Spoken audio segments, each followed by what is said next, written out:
Hello, hello, hello.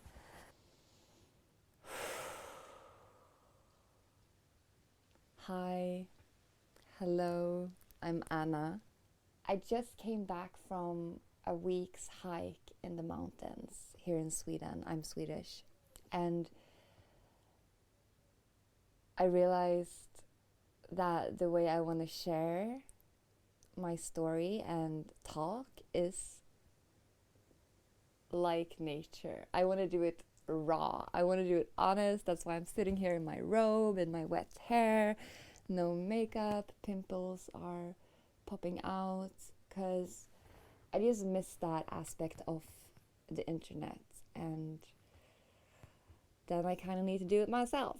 So I've been ill for 2 years, and I've been diagnosed with fatigue syndrome, like the classic hit the wall, burnt out, that is very common today, and PTSD, post traumatic stress syndrome, depression, anxiety, panic attacks, that whole thing. And it's been 2 years almost of me healing from that, and I've found my own practices, I've found my own way, and I wanted to share it. I want to share my story. I want to maybe help someone that is in my situation, or just want to be, or just is interested in what's going on. I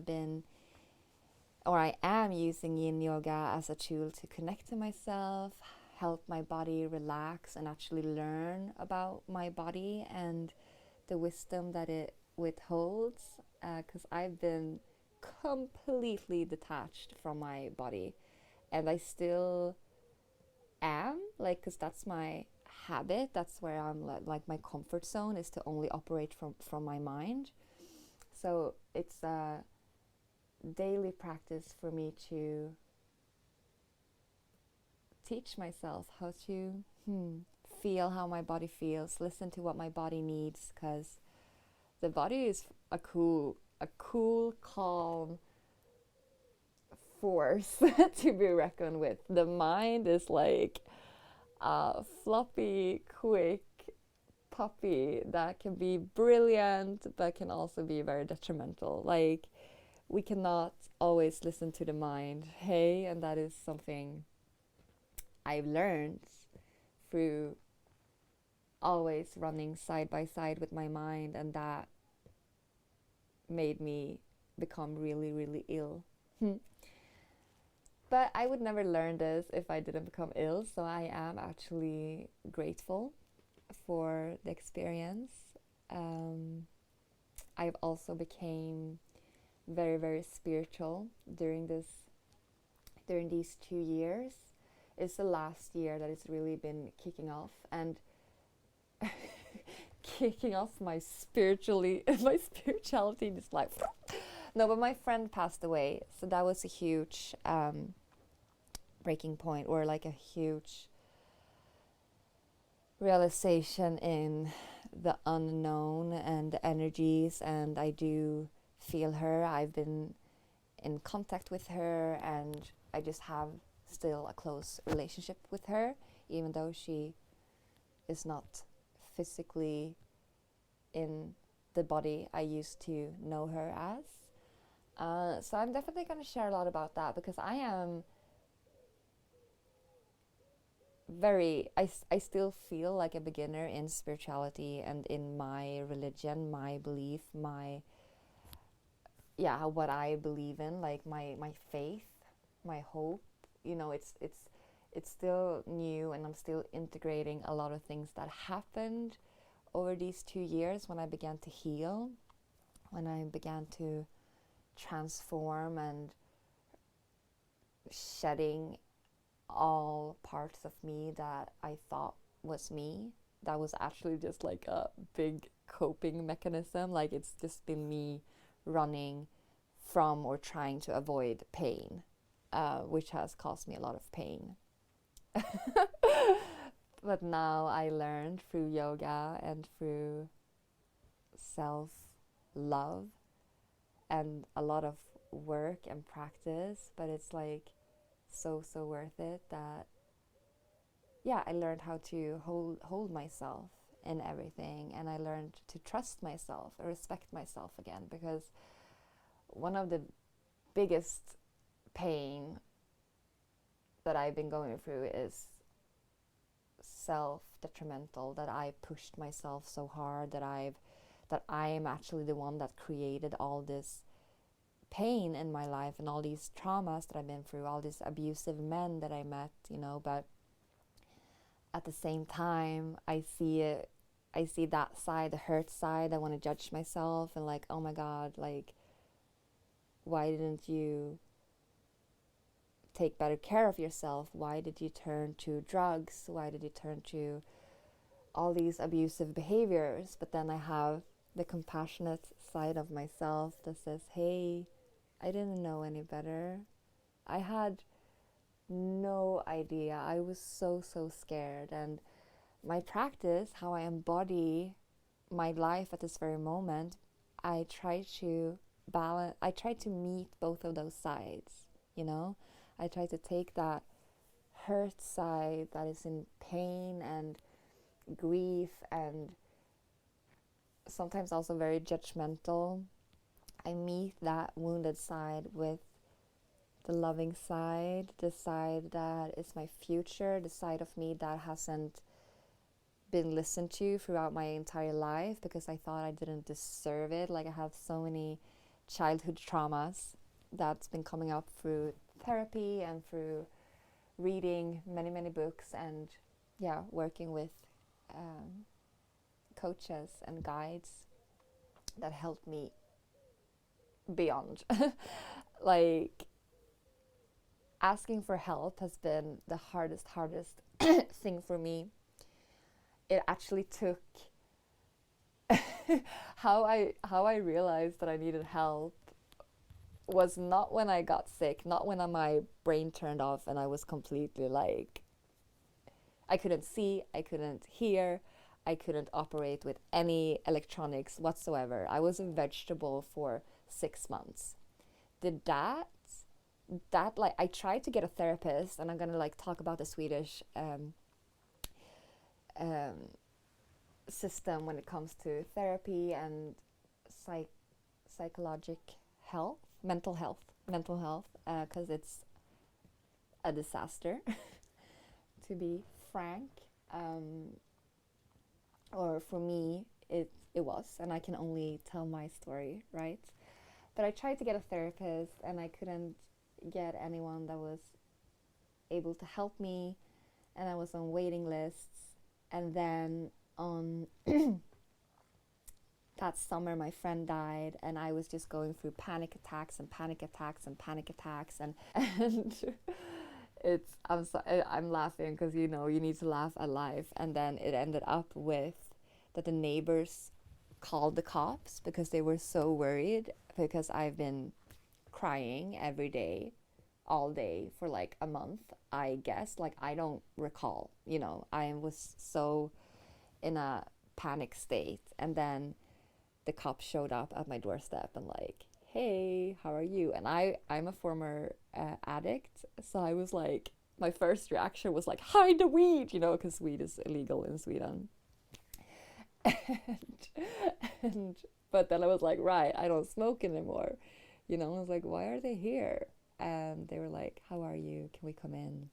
And I was so happy it was a female cop, because thank God for female cops, because like, I felt so unsafe with the two men just being in my space. But the female cop took me aside, and we sat in the kitchen and we talked, and she was like, and I explained to her, she was like, are you okay? And I explained to her like, no, I'm ill, I'm trying to get help, my friend just passed away. And she was like, oh, is there anything we can do for you? And they were like super sweet, like, and obviously nothing against male police, but as a female in that position, I was really happy to be greeted by someone that I could feel very safe with. And unfortunately, due to our society, men doesn't always make me feel safe. due to my traumas, of course. But yeah, so that was when I realized that I was like, okay, I need to get help. So I went to my mom's, and that whole story, and yeah, my healing started to take place in a different manner, because I was open more to receive help. But it took me, like, imagine how hard it is for me then to ask for help. But then when I started doing that, I got a really good therapist. She was a private therapist, which is, thanks God for my white privilege for allowing me, and thank God for my mom and my dad for allowing, and my stepdad for helping me to pay for her. Otherwise, I don't know where I would be, to be honest. It's been some really, really dark times in my life, for sure. And yeah, I've definitely been stuck in the whole like self-development obsession, since I used to have a behavior where I pushed myself so hard that I actually burned. I've been fatigued for 2 years, and I'm still ill, but it's completely different now. So it's been very hard to accept that I used to have a behavior where I neglected all parts of me, all parts of my needs and sleep, and yeah. So obviously I was looking for answers, and in the Swedish healthcare I didn't receive the help that I needed. So I went on my own little search, as you do as a survivor. You want to and also thank God for internet, thank God for Instagram, thank God for YouTube, because I found a community there, like the people that I'm following are my inspiration. Like, I'm so inspired by them, and of course they might not know how much I love them, but it's I just feel how important it is to share for me, and how important other people's sharing has been for me, or and still are and still is. So yeah, that's why I'm doing this, and it's super, super scary, but at the same time not, because I'm just at this point in my life where I'm so done with caring and being this perfectionist and thinking about how I look, how I'm presented, how people will perceive me. I'm just like, Jesus. I just want to live my life. I want to be as nurturing and good to myself as I possibly can, because I know that that is the way to actually move forward and actually be able to make a difference. Like, if I'm not happy, I can't help other people. If I don't help myself, I can't help another person, or I can't make a change, and I can't be a part of the change that I desperately want to be a part of. So I told myself I was going to share this as raw as I possibly dare to do. And the thing is, I do have some trauma when it comes to perfectionism. Like, I'm a Virgo, so I am very, very nitty gritty. I get very detailed into things that actually drives me crazy. And especially when it comes to things around myself, I'm way too critical. So I had an idea that I could heal that criticism by just simply be fucking me and post this online, and always remember that I do this for me. I am so, so grateful that you listen this far, and please interact with me in any way. If you feel called to, in any way, shape, or form, I would love it. But yeah, I really do believe that when doing anything, it's most important to do it for yourself first, and then of course I share it because I believe that sharing your deepest vulnerability is medicine. But yeah, I'm letting go of the thought of like, if anyone's gonna listen to this or not, because I can't be in that mind, because if I'm there in my head, I'm not gonna do it. You know, because then it's too much pressure. So I'm just pretending that I'm doing this as I've done for 2 years, just talking to myself, just rambling, because this is a part of me embodying my practice to communicate, to use my voice like this. And now I'm ready to let anyone who's interested in to my little world. Yeah. So I am also a weirdo, but today I felt very serious and like, meh. But we'll see. We'll see what personality is gonna show up next time. Okay, I gotta go and eat food. Goodbye. Namaste. Seriously, this feels like a yoga practice. That's why I want to do namaste, because this is fucking yoga for me as well. Just talking, connecting, feeling. All right. Bye.